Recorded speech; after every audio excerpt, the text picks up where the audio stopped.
ఇన్‌స్టంట్‌గా చేసిన గోరింటాకు చూస్తుంటే చాలా ఎర్రగా పండిందనుకుంటున్నారా? కానీ నాకు ఈ వీడియో అయితే పోస్ట్ చేయడం అస్సలు ఇష్టం లేదండి. దానికి కారణం ఏంటో వీడియో చివరి వరకు చూస్తే మీకే అర్థమైపోతుంది.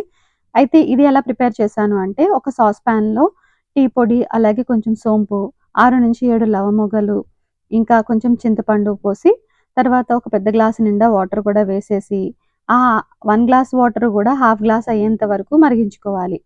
ఈ ఇన్‌స్టంట్ గోరింటాకు ఈ మెథడ్‌లో మనకున్న ఒకే ఒక లాభం ఏంటి అంటే, గిన్నెయితే మాడిపోకుండా ఉంటుంది. ఈజీగా తోముకోవడానికి బావుంటుంది.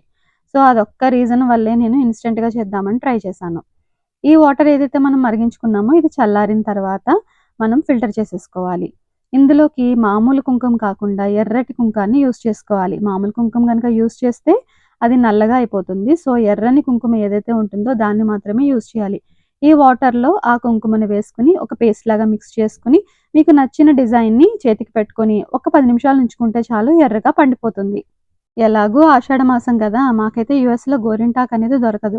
బయట దొరికే కెమికల్స్ ఉన్న కోన్స్ పెట్టుకునే కన్నా ఏదో ఇన్‌స్టంట్‌గా కాసేపు పిల్లలకి వేసవికాలం సెలవులు కదా! ట్రై చేద్దాం అనిపిచ్చి చాలా ఎక్సైట్ అయితే నేను ట్రై చేశాను. మా చిన్న పాప అయితే చాలా సరదా పడింది.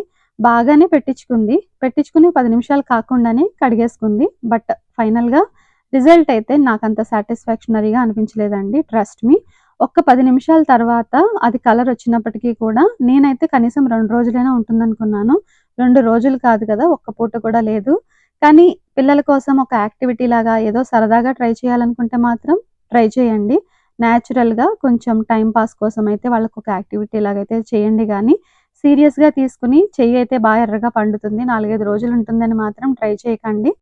ఏదో సెలవులు కదా! టీవీకి అతుక్కుపోకుండా కొంచెం సేపు వాళ్ళని బిజీ పెట్టడానికి, అలాగే వాళ్ళని కాసేపు ఆనందంగా ఉంచుకోవడానికి ఇది ట్రై చేశాను.